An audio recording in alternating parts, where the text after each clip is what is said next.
Maybe if you don't want to talk, you could just listen.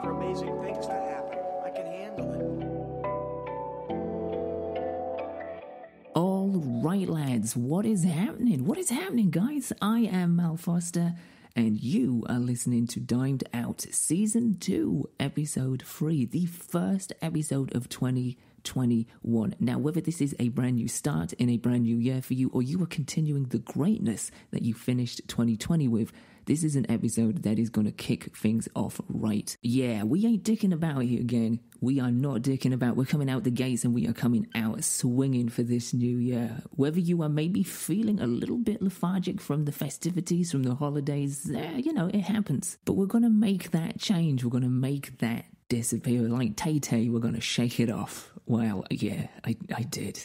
I got to take a second to slow down. I just went there. This episode, if you are feeling a little bit lethargic from Christmas, from the holidays, from the festivities, then this is an episode you definitely need to listen to. If you are looking to make some significant changes in your life, one way or another, this is something I think is going to be a great benefit. If you're just wanting to kick off the year right, it's the definite must listen. So this week, I am joined by my first guest of Season 2, and obviously the year. She is called Dani Longo, also known as Dani, and she is a mindset coach. Now, if you are wondering to yourself, what on earth is a mindset coach? Don't worry, because I was as well. I had an inclination as to what a mindset coach was and what they did based on what I've seen her post and a little bit of what I've researched, but I wanted to kind of hear from her about what a mindset coach does and what a mindset coach could maybe do for you if you're looking to make some changes this year. If that is the case, and some of those changes are more of a physical nature, if you've got some physical or some exercise goals that you are wanting to accomplish and achieve this year, then there is going to be something towards the back end of this conversation that you are definitely going to want to check out. Yeah, especially if you're looking to embrace exercise maybe for the first time or for the first time in a long time. Maybe it's not been your jam ever, but you're wanting to dive into it, but you are also maybe a little bit intimidated about where to start. Then yeah, this is going to be something you definitely want to check out. But there's going to be more of that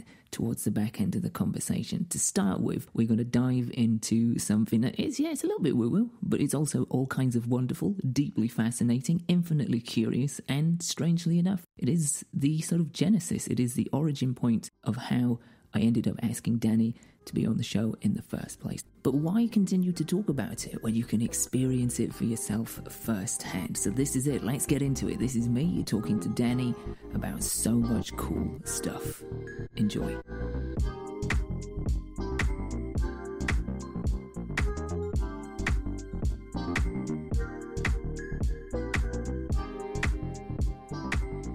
Yeah, let's just dive right into it, because the way we kind of crossed paths and encountered each other is kind of unusual and a little bit unorthodox, to say the least. So definitely. I, at the time, was doing my Dream Journal episode, and a little peek behind the curtain for listeners to kind of dig a little bit deeper and kind of find and form connections with people based on the subject matter. I like to dig in and research the same things that I'm posting about, because otherwise it's just me shouting into a void hoping people listen, right? So I dug into dream interpretations, and that is where I first came across you, Dani. I know.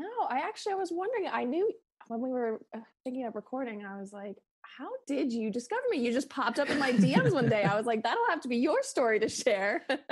I wasn't sure if it was like a hashtag you found, but it was something along those lines. Yeah, I always tend to sort of try and dig a little bit deeper and find other people, and as I say, sort of form a connection based on the subject I'm talking about, because otherwise it is just me talking and it's not a conversation, it's not a dialogue. And goodness knows I've talked to myself enough over the years. I don't need to continue doing that. So yeah, we found that, and then I found that you really are quite into this. This is something that you've been sort of looking into, and well, you tell me. I'm presuming here. I'm being very presumptuous, but is this something that you have been looking into for a while? Yeah, definitely. That's why I was so thrilled when I got your message, because it's something I've been into for a long time, but I feel like not many other people are. You know, I don't know. I don't know that many people remember their dreams. I'm always shocked by how many people tell me, oh, I don't have dreams, or if I do, like, I forget them immediately.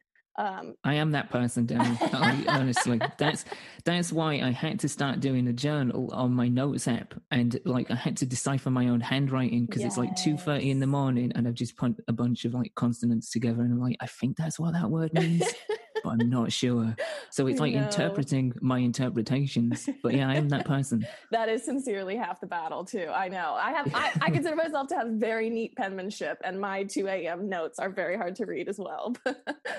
But yeah, so I've been interested for a hot second, kind of been waiting for the world to catch up to me and my interests. Because like I said, I've always been I don't know, as long as I can remember, I had very vivid dreams when I was little. I mean, I can still remember a few nightmares I had when I was 5, at that time. Wow. I know, exactly. I mean, they were silly nightmares. I was like Snow White in the dream, of course, from a 5-year-old's perspective. But it's pretty amazing that it was vivid enough that it still sticks in my brain now, right? So yeah. I also went to school. I went to the University of Michigan to study neuroscience, biopsychology, and cognition. So wow, all right. So that kind of creates a bridge of interest already. Yes. Because you're looking into how the brain works. Exactly. So yeah, I got to college and I'm like, okay, then you learn about Freud and his dream interpretation, which is just a bummer because I swear that's how this all got derailed and has turned into, like this terrible stigma that, any dream symbolism is just silliness. But so I started learning more psychology stuff, heard about the Freud thing.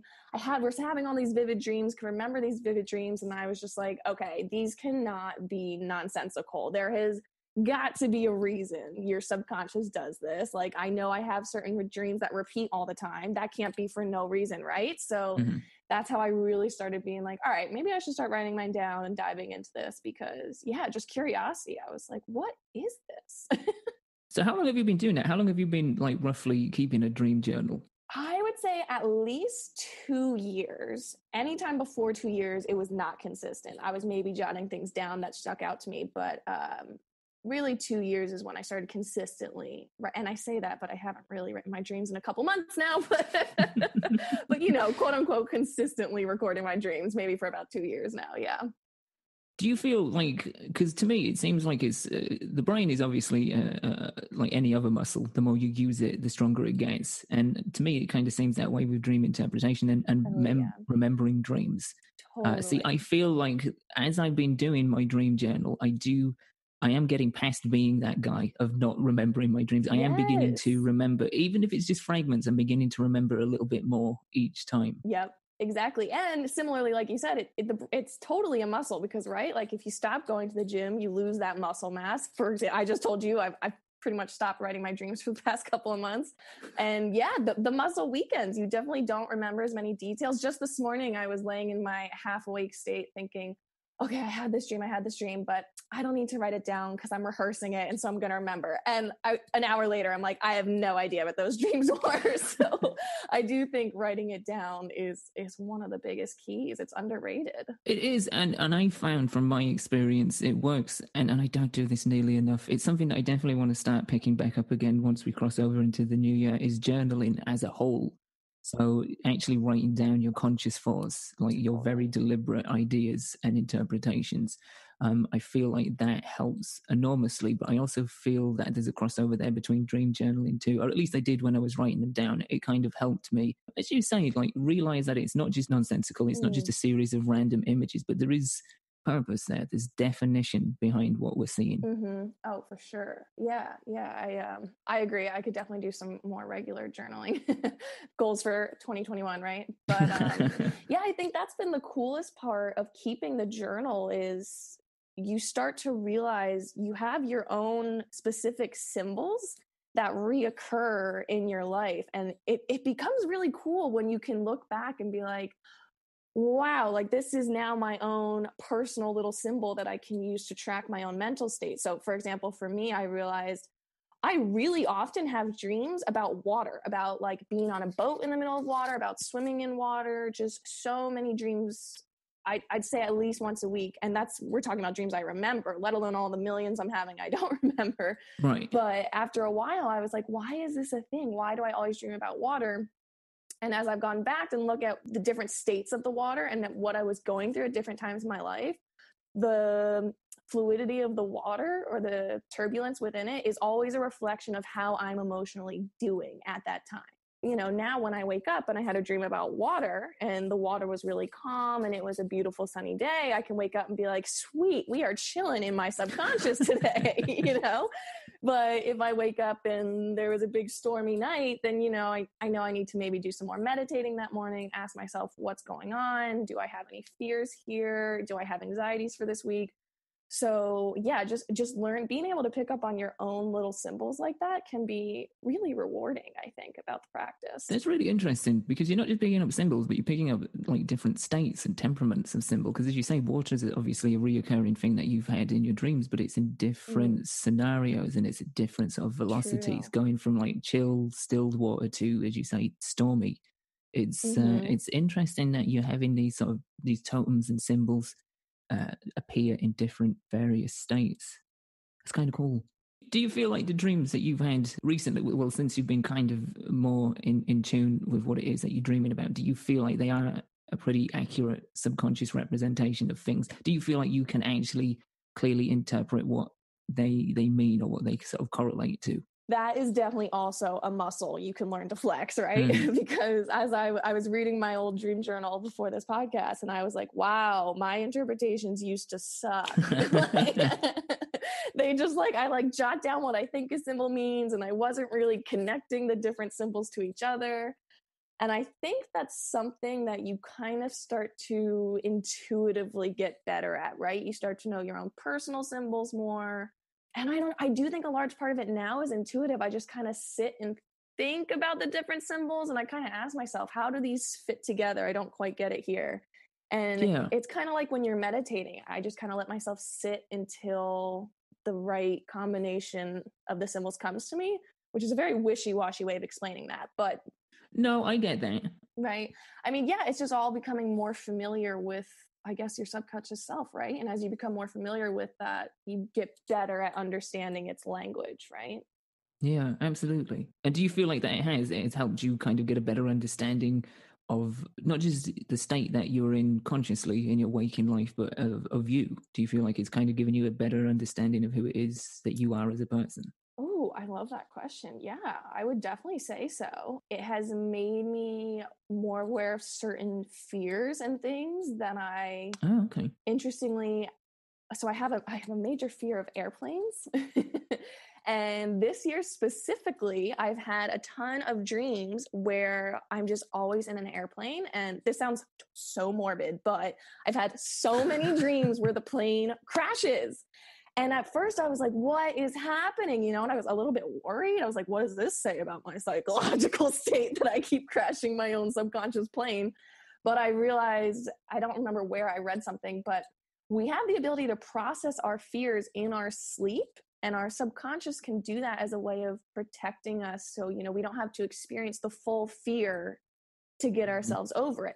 So that has been something really cool that I've learned. I mean, some fears that I didn't even realize I had, you know, I'm addressing in dream life. So, that's really interesting. I hadn't thought about that, but yeah, like it's almost like a lot of people's fears and major sources of anxiety are so deep rooted or are so big that it's really difficult to sort of break down and overcome in a conscious waking state. Exactly. So it's almost like your brain is kind of like, okay, I'm going to do some of the heavy lifting for you while you're not sort of actively present. That's really interesting. Exactly. Yeah. I wish I could remember where I read that theory, but I definitely think there's some truth to that. Yeah, between fears and just different heavy emotions. Sometimes I'll wake up and I'll be like, wow, like I was physically depressed in that dream, and I wake up and I feel fine. I don't feel that depression. And I'm like, okay, that was just me processing that emotion in my sleep. And now I don't have to feel it in my waking state, which is a gift in itself, right? Yeah. Oh, absolutely.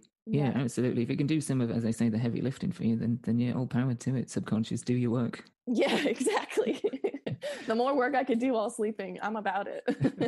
All right, so I'm going to ask, what is the most vivid dream that you can recall? Like, what's the one that sticks out to you the most, and why? Oh, the most vivid dream. You know, I'm going to have to say the one from when I was little that I was just referencing, it's Okay. literally the most vivid dream I can remember to date. It happened when I was 5. I was dressed as Snow White and I was running through this beautiful pasture and there were scary dogs chasing me through the field. Who knows what I was running from at that time at 5, but you know, now in my waking life, I would be like, all right, we've got fears to confront this morning. What are we doing? Okay, let's line up the possible suspects. Let's see what it is I'm running away from. No, it's not you, because I addressed with you a few years ago, so you can go. That is interesting. The most vivid dream I've had is actually kind of macabre, but it was so immersive and just, yeah, like immersive is probably the only word that really does it justice. And it's where I drowned, and I actually felt myself drowning. Whoa. And I went through it almost in real time, where everything's faded to black and I could feel my chest burning. And when I woke up the next day, like my chest felt really sore, as if someone had been like hitting it with like a shoe or something. Just like it just felt. Wow. But the weirder part about it is, I mean, that's pretty weird and it's pretty intense. Yeah. The strange part followed in that I then witnessed my own funeral from a third person perspective. Yeah. That is very interesting. It was very intimate. It was like in a remote countryside in like a small building. I don't know if it was a religious building like a chapel or a church or what have you, but it was like a small remote building in the sort of countryside somewhere. And there wasn't that many people, which is very depressing. But maybe that's me just projecting my own fears of insecurity and maybe loneliness at the time. I don't know. But yeah, that was the most vivid. Do you remember how you felt at being at your own funeral? Did you have an emotion while you were there? Do you know something? I actually don't have much emotional memory from it. It's more the imagery of it than I actually remember. I don't recall if I felt a sense of relief or if there was a sense of melancholy. Yeah, that's weird. I've never actually considered that, strangely enough. Yeah, definitely. I always like to see what emotion was attached. Also, always a fun question I like to ask people. Do you dream in black and white or color? Yeah, we've talked about this. Did we? Yeah, we did. You asked me this, but it's a great question, and I want to pose this to listeners as well. I'd love to hear their take back on this, because this is something I hadn't considered either. But I always, from what I can tell, dream in color. Never, ever have had a black and white dream. I can only remember one black and white dream, and I couldn't tell you what was in it. I just remember waking up that morning and being like, well, that was sadly gray. Wow. It's like stepping back into Kansas after being in Oz. Like, where'd my colors go? Have you ever actually asked someone that and they've told you that they dream in black and white? Has that been an answer you've had? Someone in the college class where I learned this, well, I think it was multiple people raised their hand. If I'm not wrong, men more often dream in black and white. Don't quote me on that. I remember that though. But I do remember a couple hands going up that like maybe they don't always dream in black and white, but they definitely do sometimes. The other question is, some people always dream in the third person, or more often dream in the third person, where it's kind of like watching a movie of yourself. I usually dream in first person, but every once in a while I will have a third person dream where I'm watching myself do things, and that's always fun. I kind of like those. Yeah, that's interesting. I think for me it's a mix. It's primarily third person, but yeah, I definitely have a mix of the two. Oh, you're primarily third person though. Yeah. Oh, interesting. It's weird because it's like I will dream of myself in situations. This is like what I dream of regularly at the minute. I dream of myself in situations which are pretty normal-esque, as in they could happen. It's not like I'm on the surface of another planet or a spaceship or on like an enchanted fortress under the sea or anything. It's real stuff, and it's real people. I don't know any of them. I don't recognize any of them, but I, in my dream, know that they are friends of mine, or I know them from something, or like there's relationships and there's correlations, even though they don't exist or translate to real life. But I'm watching this happen, not from the perspective of somebody else, but it's like the best way to describe it is if like I'm a spectre of sorts, just sort of floating invisibly amongst the scene.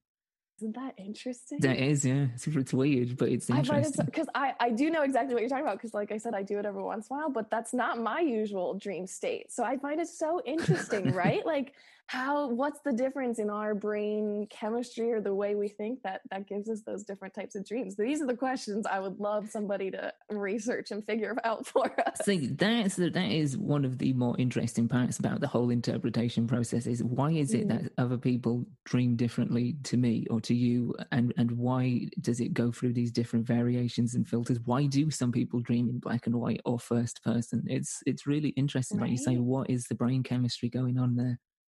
Yeah, it's very unique, right? And I wonder, is it brain chemistry or is it just the type of perspective we walk around with in our daily lives? I don't know. It could be. It could be a mix of the two. It could also be something to do with previous experience. All the different things that actually make us who we are in our waking state could also have Definitely. a sort of variable imprint on our subconscious being too. I want to dip into lucid dreaming because this is something we have touched Yes. upon. This is something that you is this, well, again, I'm presuming, is this something that you've been practicing for a while, and how have you been getting on with it? Yeah. So funnily, yeah, I've been able to lucid dream for longer than I knew that that's what I was doing. Mm. I'd say probably in my teenage years, I realized I suddenly had the ability whenever I was having a nightmare, and it only would click on, this lucid dreaming ability would only click on for nightmares. But when I was having a nightmare, this little layer of my brain would click on and be like, why are we giving ourselves this scary scenario? Like, why are you doing this to yourself, Dani? Like, let's not turn down the dark, creepy alley where the ghost is waiting for us. How about we go one more block and we make a left instead and we go walk into that nice little park? And I did this a few times, like I said, not understanding what I was doing, but I just woke up like, well, cool. Yeah.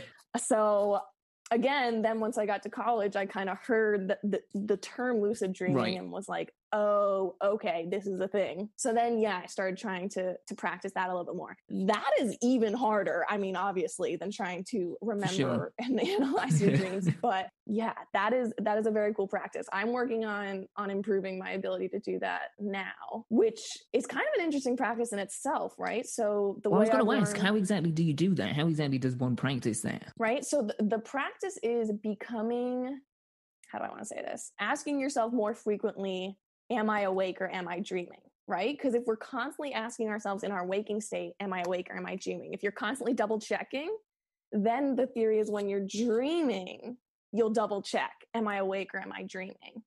And eventually you'll be like, oh shit, I'm dreaming. But surely that leads to just like two answers. You ask yourself that and you either respond with I'm awake, and that is like me, like now I know that I'm consciously awake, and if I were to ask myself that, I would get the straightforward answer of, oh no, you're awake. If you're to ask yourself that whilst you are dreaming, surely that's just an empty answer to the question, or is it not? Not if you're reaching that lucid dream state, because it's hard to explain, but there's like a little layer of your brain that clicks on while the rest stays asleep and is able to say, for different reasons, no, I'm not awake. One reason that I have found to cue me is you often can't read words on paper in a dream. So if you're dreaming, if I've tried to read something before and it's completely blurred, and that has clicked on a little signal to me that says you're dreaming now. And so then I'm able to look around the dream and say, what do I want to fuck up around this place? Because now I'm in a dream world. What do I want to do now that I'm here? The hard part is, for a lot of us, and here's the major practices, right? Once you say, okay, I'm dreaming, not waking yourself up out of excitement that you just discovered you were dreaming. Because like there's so that's the because I imagine just like the actual mental reward of realizing that just stimulates so much sort of adrenaline, just so much elation. Yeah, just like I did it. So yeah, being able to read is a clear sign you're awake. If you can't read, you're sleeping. That's interesting. So that's like a little tell for the standby portion of your brain. That's one of the biggest tells. The other tell, and the other reason for getting good at dream journaling and starting to pick up on your own dream signals, is you know, for example, I know one of my dreams that I commonly have is being in an airplane, right? Like this is something I always dream about. So now when I'm suddenly in an airplane, that cues me off. Like, most of the time when I'm in an airplane, I'm dreaming. So am I dreaming in this airplane? So that's kind of an advantage to starting to pick up your own dream signals. Like if you always wear this one pair of shoes in your dreams, okay, if you see that pair of shoes, ask yourself, am I dreaming? And then, so yeah, picking up on symbols, seeing if you can read. And the last trick, which I haven't gotten this one to work for me yet, but this is the one I'm trying to work on now, is constantly throughout the day in your waking life, as often as you remember, try doing things that are impossible while awake, but not while dreaming. So one check you can do is trying to push your finger through the palm of your hand. Obviously not going to work while you're awake. Right. Yeah. But you hope not. The theory is one of these times I'm going to do it and my finger's going to go through my hand and I'll say, oh my gosh, I'm dreaming. Dude, this is so trippy. I know. It's so cool though. It's so cool to kind of realize that there are tells and that you can actually read the scene, as it were. And I suppose, as you say, with journaling, you kind of get to recognize sort of symbols and items and totems that appear and have sort of regular presence. So if you can kind of be mindful of what those things are, I guess in your waking state, you're more likely to recognize them, I suppose, in your dream state. Yeah, that's weird, but it's the good kind of weird. That's the theory. Wow. All right, so a question for you, seeing as you actually have done some education based on the brain and how it works, and we're talking about dreams, do you feel like we dream basically as a product of what our brain is doing, or do you feel like there's something else to it? Because I'm going to kind of tie into something in a little bit, but I find it interesting that some people interpret dreams as being purely a sort of psychological product. Other people deem them to be sort of, I guess, the phrase that would probably be best used would be like celestial transmissions of sorts. Like it's out of our body, out of our mind. It's from a different plane or a different source. What is your stance on that? Both. Yeah. I think it can be totally both. I think it's like meditating, right? Like you there's so many different levels you can take that to. There is meditating where you're just counting your breath to calm yourself down. There's meditating where, right, you transcend this realm and your, spirit goes and communicates, right? Like you say, with celestial beings or whatever. So that's not something I'm able to do yet, but we know people are, if you choose to believe. I love the fact that you use the word yet. I love the optimism. Like, oh yeah. Like that's a 2021 goal right there for you. Yes. So yeah, I definitely think there are multiple levels, and right, that's the benefit of practicing this stuff. And exactly, that's why I use yet, because I plan to keep building upon my dreaming abilities. And I have experienced some psychic dreams, and I do believe I have experienced one dream where celestial beings visited me in that dream. Wow. So I've definitely seen both things happen. I think it's the type of thing where just the more aligned and attuned with the universe you become in your waking life, you get rewarded with even more in your subconscious sleeping state, right? Because if you're becoming more open on this conscious level, imagine how open you're becoming on your subconscious level, right? So I just think the more you're open to the stuff, the more you align and you're working towards that in your waking life, the more you can see these higher and cooler levels of dreaming happen for you, right? Yeah, for sure. I asked this because you put out a recent post about science and spirituality. And on the surface, these are two very different schools of thought. But are they? That's what I'm beginning to question. And it seems like from based on what you put in that post, that you found, or you're in the process of finding a sort of middle ground between the two. So, totally. Yeah, I wanted to kind of just probe into this a little bit, because they do often get separated and sort of distanced because, as I say, on the surface, they are very different schools of thought. But ultimately, I feel like there's potential for them to possibly be like two sides of the same coin. Yeah, I completely agree. I think specifically science and spirituality can be two sides of the same coin. I think where people get confused is I don't think science and religion are two sides of the same coin. Spirituality is, believing everything is energy, we're all connected, all of this and such. And that is very much wrapped up in science. But religion is when we get into, organization, patriarchal themes, all this stuff. Yeah, for sure. And there is a big difference. I think there is a huge Right. difference, because one is predetermined and just willingly accepted as hard truth and set into sort of dogmatic structures and ideas and beliefs and traditions and what have you. The other is more of strangely enough, a sort of lucid, more ethereal sort of sphere, in which there are ideas, there are beliefs, there are principles, but it's not as concrete and as solidified. Totally. But yeah, I feel like there's definitely a correlation between the two. So I felt that post was really interesting, and kind of just wanted to pick your brains about it a little bit. Yeah. Like what kind of brought you to that point? Oh, lots of things. I kind of, my whole life has brought me to that. I've always been a science geek. I just find science to be, I don't know, for some reason, I just think science is fascinating. I've always loved doing science projects. That was just my jam. I went to school for science, but I was raised Catholic, so raised religious. And then, I kind of abandoned that for a while in my I have abandoned Catholicism, but I abandoned spirituality in general for a lot of my teenage years. And then different events in college and throughout my life kind of led me back into the spirituality world. And then, I was like, well, I'm leaning into the spirituality stuff. I see it having a huge impact in my life. It's really helping me. So I'm going to keep leaning into it and believing, because I see the evidence that it's working for me. But also I'm in the middle of getting my bachelor's of science degree. So I'm not going to quit believing in science either. So I guess I just kind of asked my brain, how are you going to make these fit together? Because I'm not willing to give up either. And I heard a really cool explanation. I don't know what podcast. I really got to start writing down where I hear cool shit from, because it's terrible. I feel like I never give people credit for these amazing ideas I hear. But I heard someone describe that science is similar to money.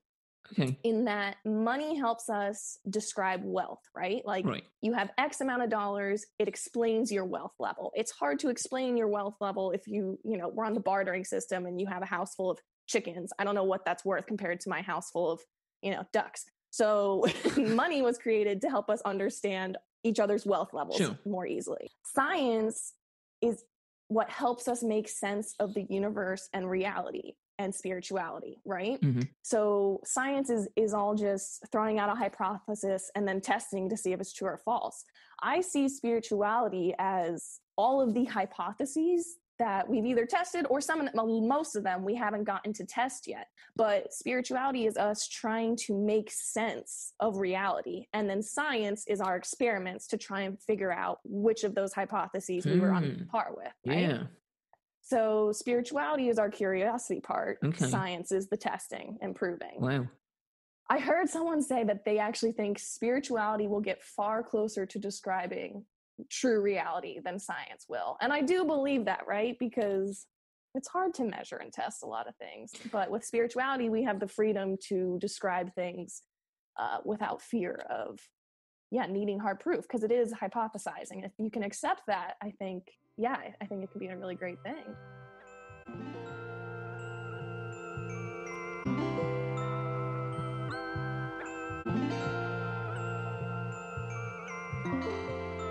So you, by your trade, are a mindset coach. Yes. Okay, so I'm going to ask the very layman question, partly for myself, but also for anybody else who might not know, because I always like to take that approach. I don't like to just assume everybody knows what everything is. It's always good to start on the ground floor. So I couldn't agree more. Yeah, what is a mindset coach exactly? Yeah, so for me at least, mindset coaching is someone who can help open up new perspectives and rewire the programming that is currently controlling your brain, and helps you figure out, the best version of that programming that you can rewrite so that you can become your best, fullest self. As I've learned throughout my psychology years and just through my own life experience, we all have, it's like this computer programming in our brain, and it's created when in our first few years. They say the first 5 to 7 years of your life, you've created your program. That's it. And so if you think about that, my programming from 7 years old, like that has got to be updated. Come on. Like I can't be working with that at 28. Like we've got to improve that. But the problem is so few people realize that it is just like a computer and you can just rewrite the code, delete the stuff that's not working, take it out and put in stuff that does. And I think when I realized that it is so interchangeable, I just wanted to help so many more people do that. Because I was like, oh my gosh, how many of us are out here just letting this programming run our lives, beating ourselves day after day, saying, you're not enough, you're not doing enough, do more, feel insecure about this, when we could be out here rewriting it into a program that builds you up and tells you you're great and go for it and go kick butt today, So I guess it's both. I help people rewire their brain and also just be their hype woman. See, I like that. What I want for this show primarily and what I'm about now at this stage in my life is building people up and not tearing them down. Yes. Because I think we do as a general collective, as a species, we do enough of that. We've done enough of that for centuries. Right. And it's kind of about time we started sort of helping people upwards and not sort of pushing them down like crabs in a barrel. So I find that very interesting. I also find it very refreshing that there are people out there doing that. I think it's also, that's where, to bring it full circle, this is where this dream interpretation can come in handy, because a lot of the time when you write out your own dream, you'll find that it's a lot of your brain just giving you encouragement while you're sleeping. And so that's why I also try and encourage clients to start doing as well. Yeah, that encouragement from yourself can be pretty remarkable. So how long have you been doing it, and how exactly did you end up getting to this point where you became a mindset coach? Yeah, so I've been doing it for about strictly just mindset coaching about 2 years. But before that, I was a certified personal trainer, which is how that's exactly how I got into this. So I started out personal training about 5 or 6 years ago now. And it was great at first, it was fine. So first, actually, I should back up even further. One of the things I have gotten through with my own my spiritual beliefs have gotten me through self-healing and eating disorder I had in college. So then when I got out of college, I thought, maybe this whole fitness body image area is how I want to help people, since I've, made my own, which is often, how life experience goes. I got through this challenge, let me help other people. So I thought that was what the focus I wanted to be. And, started doing personal training, and it was fine and well, but after a while I was just like, oh my gosh, I can't talk to another person who wants to lose 10 pounds. Like, I just don't care. Like, there's more to life than those 10 pounds. So I was getting bored with that. And then I also was realizing the part about the personal training I was enjoying was the mental transformation that people go through over this time, telling themselves at the beginning that, oh, I'm such an unhealthy person, and learning to make themselves believe, oh no, I am a person who regularly works out. I am a person who eats healthy. I am a person who takes care and appreciates their body, right?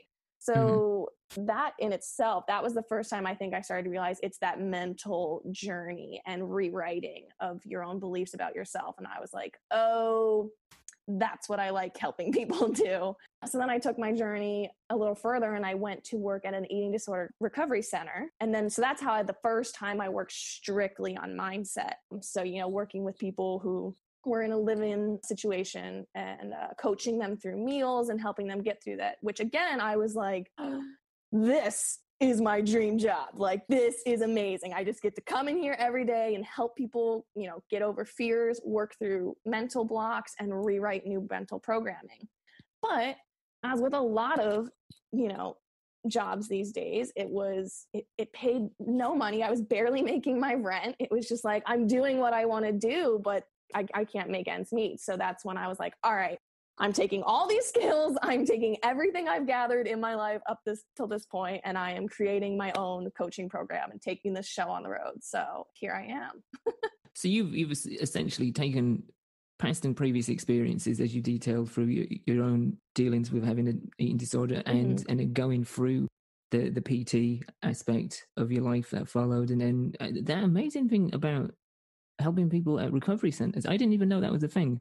So that's really cool. I mean, I suppose it makes sense, but it's one of those things, I guess, unless you've actually, like so many things, unless you've experienced it or someone that's experienced it, you're kind of ignorant to the fact that these resources are available. But I think that's great to know and be able to put that out there. if anybody is in need of something like that. But you've taken these experiences, you've taken these trajectories, and you've kind of created this culmination of what you're doing now. Totally. Yep. That's nice. I like that a lot. You've been doing it for 2 years. 2 years. Yep.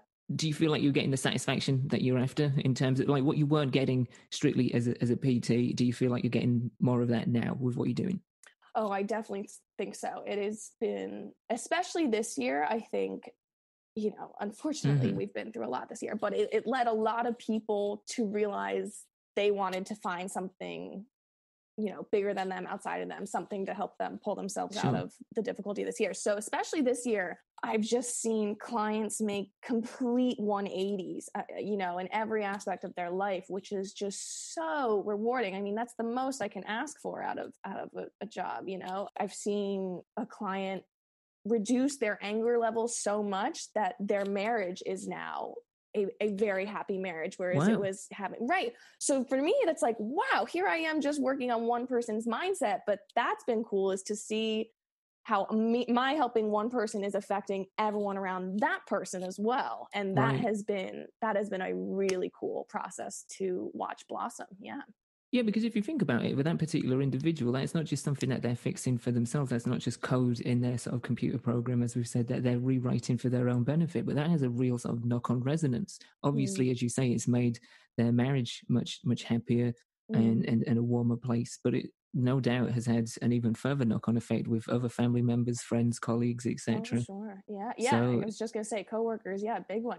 That client even mentioned to me their coworkers have made comments saying they seem so much happier. So that is a very rewarding experience. I could not ask for more from a job, So yeah, it does seem like it's something that comes with a great deal of personal satisfaction. A lot of work, no doubt, because you are having to dig into some pretty nitty-gritty areas with some people. And I guess every case is different. Some people come with less baggage than others, but that's just how life is, I guess. But yeah, the amount of personal reward I imagine that you get from seeing the results and just seeing yourself, them actually making the effort, like the attempt, is something that I've always, well, I say always, it's not true. Like the last, I want to say 5 to 6 years, the attempt is something that I've really gravitated towards, because we measure success in so many concrete, definitive ways. Usually it's numerical, but the truth is it's not as straightforward as that. There is great success in the attempt. So even if you don't see particular people reach points or reach them at certain speeds that they maybe wanted to, the fact that you're actually seeing people get to the point where they're willing to make a change, where they're willing to address in the first place that something's not quite right, that computer code isn't quite what it should be, or even getting to the point of realizing, as you said, the sort of software that you had at 7 years old doesn't fit you now. To see people actually be conscious of that and actually begin to take steps towards it, that in itself must provide a great sense of reward.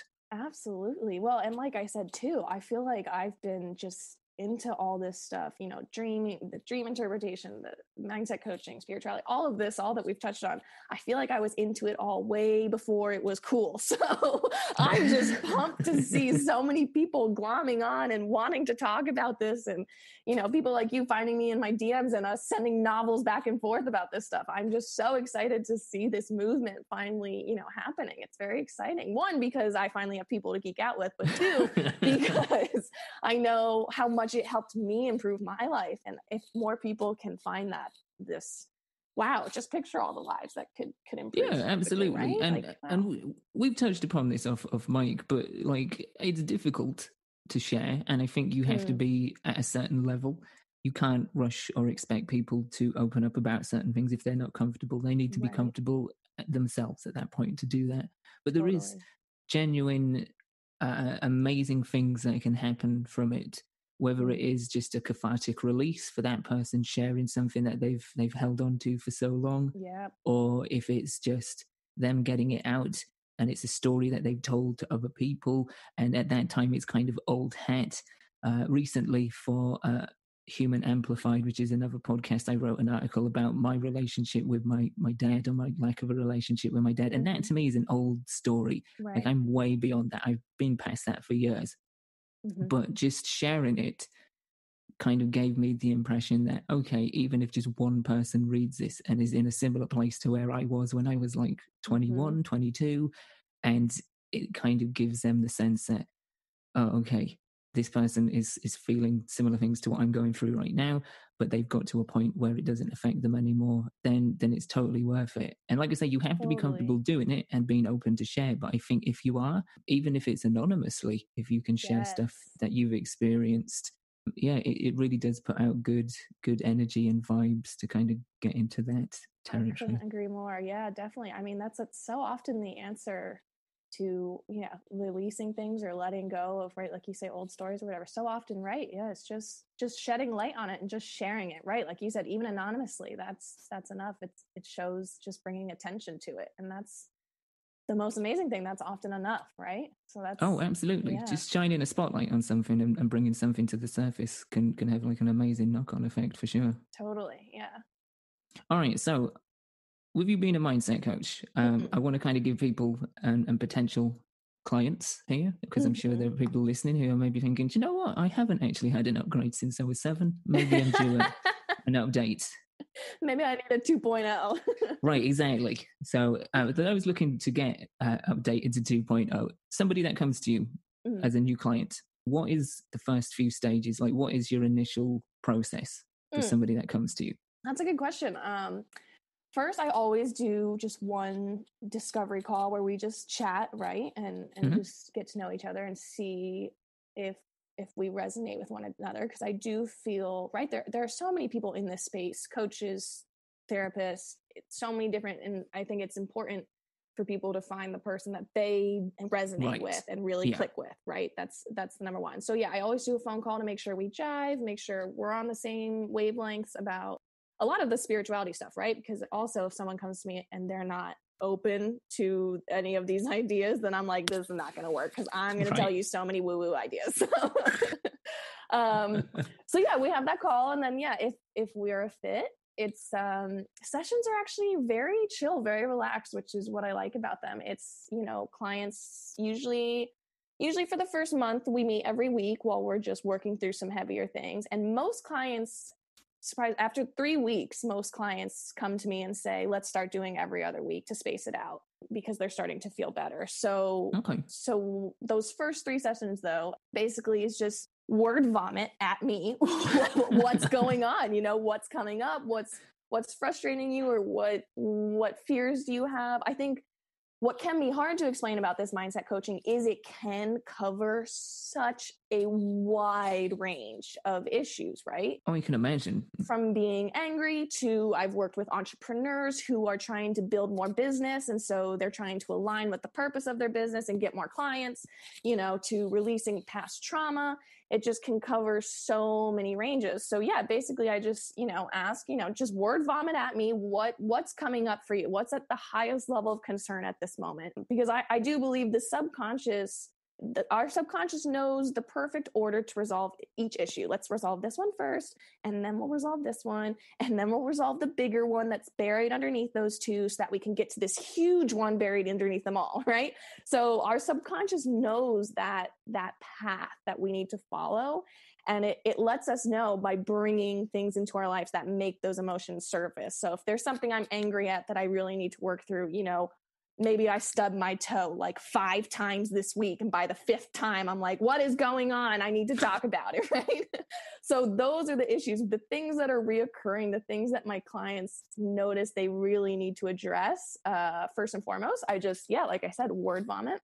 And then we come up with I kind of have 2 halves of my coaching. One is very just like on a physical level. It's mostly psychology based. A lot of my work is based in CBT, which is cognitive behavioral therapy, which is doing different activities to, literally retrain your brain to make new associations, right? So that's where the programming comes back in. And then the other half of my coaching is the spirituality piece, where I am in alignment with the universe and my spiritual guides. And because I'm aligned, I can help bring my clients into alignment so that they can be receiving more of their own intuitive guidance from their guides.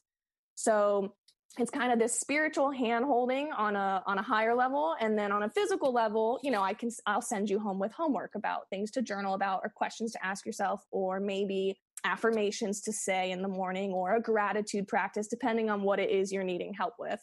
So yeah, it's kind of this, there's a higher level happening, and then there's just this very physical on paper level as well.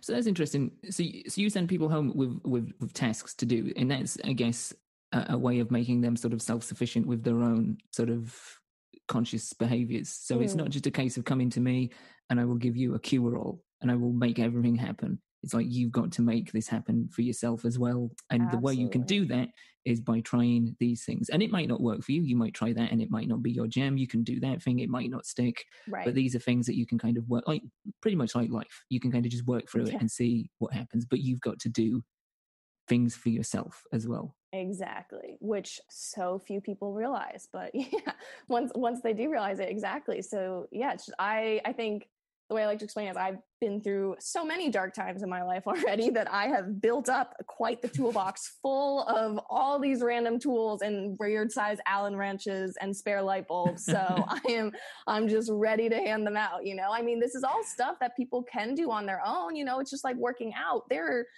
thousands of workout programs you can go download for free and go to the gym. Well, not now because of COVID, but you know, there's thousands of programs you can start doing immediately. But you hire a personal trainer because that person has the shortcuts, right? So same thing for mindset coaching. You can read all the self-help books and you can read the blogs. All this information that I'm going to give my clients is out there for free. Right. I just know the shortcuts and which ones seem like they would go well with you after talking to you, right? So, but you also seem to be a soundboard for them as well. So they will go and it will do these things, it will try them and see if it works, and it will go through these exercises, read this, read that, but they will come back to you with progress, and you can kind of, it seems like, fine tune things. And as you say, you've kind of got the toolbox. So if one thing doesn't work for them, you'd be like, okay, I understand why that didn't work. Maybe try this. Absolutely. And it's kind of like, to me, it seems, and again, coming in from a layman's point of view, but the way you described it seems like it's very much a collaborative process. Definitely. Oh, I love that description. That is very accurate. Definitely. Yeah. And yeah, I think that's why, like you said, when, you know, the goal is not to be someone's coach forever. My goal is to teach you these tools so you can leave me and apply them for the rest of your life. Because once you know the tools, you can handle any obstacle that comes your way, right? You just pull out one of your tools. Yeah, I think that's the best part of the collaboration. Yeah, is building someone's toolbox to have the right tools for them, right? Yeah, and that in itself must be kind of rewarding as well, actually getting to work with different people, and different people that have come with different experiences, different issues, I mean, you get to see the change, you get to see the progress, you get to see, as we said, the attempt, but the actual collaboration, working with these different people, must be kind of rewarding too, I'm guessing. Absolutely. Super rewarding. And I mean, honestly, I'm just a curious cat. I swear that's what's going to kill me in life. But I love hearing just the different goals people come to me with. Like, I've been shocked sometimes, just like, wow, that sounds fun. Like, all right, let's get there. So it can be very fun in that regard too, just the number of people you meet in different walks of life. Do you get people come with like really ambitious goals where you just, at first glance, you're just kind of like, oh, okay, are you sure? You know, I've never said, oh, are you sure? But I have a few times, if they're so ambitious, I have gotten nervous myself, like, oh gosh, like, can I get you there? Okay. And then it's nice. It's a little bit of a challenge for me too, right? And how are my coaching skills? But I hope I get one eventually where it will make me shake my head. But those are the ones that you really do relish. Those are the ones that you will want, because it's like, okay, this seems like it's an absolute mountain. But you know what? I feel like with your enthusiasm, your openness, my know-how, I think we can get there. Yeah, right? And like you said, what a fun collaboration, little team. All right, I want to jump into 305 certified, because this seems like so much fun. Oh my gosh. At some point, I am going to take a class. But what is it, first and foremost? 305 is a 45-minute dance cardio workout disguised as a dance party with easy to follow dance moves and a little bit of toning in the middle of the class. But it is super fun. I love everything that the company stands for. So I discovered it in the middle of quarantine. My sister lives on the other side of the country in Washington, D.C., and I'm in Seattle. So we have not gotten to see each other a lot. So she found these classes and they were doing them online this year. So my sister and I would Zoom each other and we would take these dance classes together. Yeah. Across the country. Awesome. So yeah, they were so fun for me. I just decided, and I used to be a personal trainer, as I talked about. I thought these company visions, I was like, they just align so perfectly with my own personal beliefs that I thought, all right, this is a reason for me to get back into fitness. They're just all about, building confidence. Their motto is make sweat sexy, just, just to have fun and let loose and love yourself and accept yourself, no matter how bad your twerking abilities are, and mine are pretty bad. I'll just tell you now. I have had to YouTube teach myself how to twerk due to these classes. So, but it's just been such a fun year to do it. I think one, everybody needs to feel that this year, right? And two, it's connecting people together, and it is just such a funny, good time. I laugh through every single class, which is exhausting to dance and laugh at the same time. But it's been a really fun way to connect with people. And also, be doing a healthy activity together. Right, exactly. And I think anything that is described as a dance party disguised as something else is what isn't there to love about that? Am I right? Come on. That's an invitation all of its own. So I'll bring up 305 because obviously there are physical and mental benefits to this, clearly. And I feel like as we're now in 2021, the first week, this is a prime week for a lot of people looking to make changes. And after this year that we've all sort of been through and endured, this is probably a week in January like no other, because now people have had the perspective to look at what they want for themselves, kind of had that moment to pause and sort of reflect and sort of look inside, and are wanting to make some serious changes, whether that be physical or mental, or both. And I feel like this is something that people can really get on board with, especially if you are coming into the new year with physical goals and you perhaps don't really care for working out or exercising. I understand. I know that pain. I'm personally not one of those people. There are days of the week where I absolutely am, and I'm just like, I do not want to do this whatsoever, so I'm not going to. But there are some people that just don't really care or can't just sort of gel with traditional physical activities. And to me, this seems like a fantastic alternative for people that are wanting to get a little bit more active, a little bit more physically present and motivated, but without feeling like they have to invest in a set of dumbbells or a whole bunch of equipment. Yeah, absolutely. Plus, I feel like, this is a little bit of a pat on my own shoulder, but I feel like I have so much high energy and just love and light to share that's why I love these 305 classes, because I literally get the microphone and I just get to scream my positive encouragement at a Zoom room full of people. So I love when people come to my class and I tell them to come and get their, weekly power charge from my energy from the class. So how can people get involved with 305? How is this something that they can throw into their calendar for the new year? Yeah, absolutely. 305 specifically, you can go to 305fitness.com. My personal mailing list you can sign up for either on my website or through my Instagram. My website is just danilongo.com, nice and easy. And then my Instagram, you just add a little hello. I'm at hello Dani Longo. But so there are spots to sign up in both those places. And these are places that people can find you and your mindset coaching as well. Absolutely. Yep. All my info, those places. Excellent. So there you go. If you want to get involved, whether it is with Dani's supercharged, energetic 305 dance parties in disguise, or you are looking to upgrade your mental software for the new year, which, I think we could all do with an upgrade in one way or another, then that's the place to go and check it out at those places. I will, of course, throw in links to all these things in the show notes, which you can find at dimed-out.com.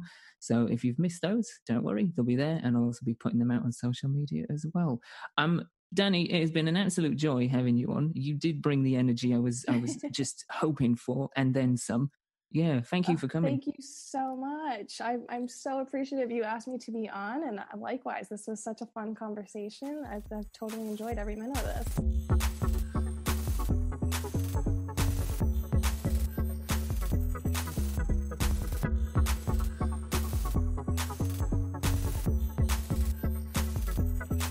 So there you go, gang. That was me talking to Dani Longo, mindset coach, ambassador for all things positive, a curious mind, just a beacon, a ball of growing, glowing energy. Yeah, like she brought some energy to the show, and that's what I was hoping. That was one of the reasons why I asked her on the show in the first place, partly because I just wanted to pick her brain about what she does, about the things that she's interested in, about some of the conversations we've had off mic, but partly because of that energy. I feel like going into a new year, overcoming so much that we have overcome, going through the challenges that we're still going through, energy is what we need. If after hearing this conversation you feel that Dani's energy and expertise is something that is going to be of a great benefit to you, and I believe it will be to many people, then yeah, go check her out at the links that she mentioned. If you missed them and you can't be bothered to rewind, don't worry, I will put them all in the show notes for this episode, which you can find at dimed-out.com. All the links to all of the stuff Dani is doing will be there, so yeah, go check them out. See if she's going to be a good fit for you for 2021. If not, just go see what she's doing, because honestly, she posts an infinite stream of fascinating, curious posts on her Instagram and social medias. It's lovely to see a curious mind out in the world exploring, because that's what we're about here, right? We're about the experience. We're about supporting each other, building each other up, and we're about exploring the vast world around us, the known, the unknown, and everything in between. Love to see it. Love to support it. Speaking of support, if you want to support the show, if you want to support Dimed Out, you want to get on board, make sure you never miss a single episode. The best way, the easiest way to support the show is to simply subscribe to the podcast. And you can do that by finding us wherever you get your podcasts from. Just click subscribe, and that's it. You show us a chunk of love, and you get each episode sent automatically to your device of choosing. Everyone's a winner, baby. That's no lie. If you want to show a little bit more support, and this is completely optional, it is not mandatory at all regular episodes will forever and always be free, but if you want to show a little bit of extra support, you want to go that extra mile, then we do have a Patreon account, which you can find at patreon.com/dimedout. It is one single tier, $5 a month, and for that $5 you get quite a lot. You get things like an extra episode, a live streamed Q&A/hangout session. You get access to the official Dimed Out Discord channel, where we talk about the show, we talk about topics that come up, we talk about whatever you want to talk about, really. If you've got ideas and suggestions for future episodes, you can throw them in there. You can help cultivate and shape the future of this show in that particular sandbox. But there's all sorts. Go check out the Patreon page. As I say, patreon.com/dimed out. It is optional. It is completely up to you, but it's there if you choose. If you don't, that's totally cool too. I still love you. Other than that, you can get in touch with me directly about the show or whatever you want to talk about over on Twitter or Instagram at @IamMalFoster. That is the place to go. And other than that, that's about it for this week. Next week, we have a fantastic, fascinating, compelling story. We're talking to the author Sapphire Gia about her new book, Survive. It's a memoir, and to be honest, it's way more than that. It is a gripping tale that is kind of unbelievable, but it's true. It's about her surviving in the Yukon wilderness as an 11-year-old for a week amongst awful conditions.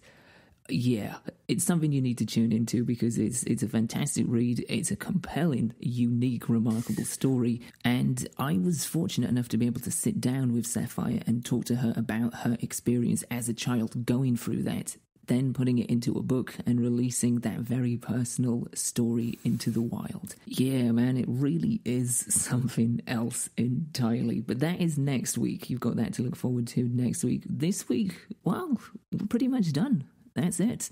As always, thank you for listening. Happy New Year. Go check out Dani's stuff, see if she's going to be a good fit for your new year. And yeah, other than that, look after yourselves, look after each other. And until next time, keep it dimed out.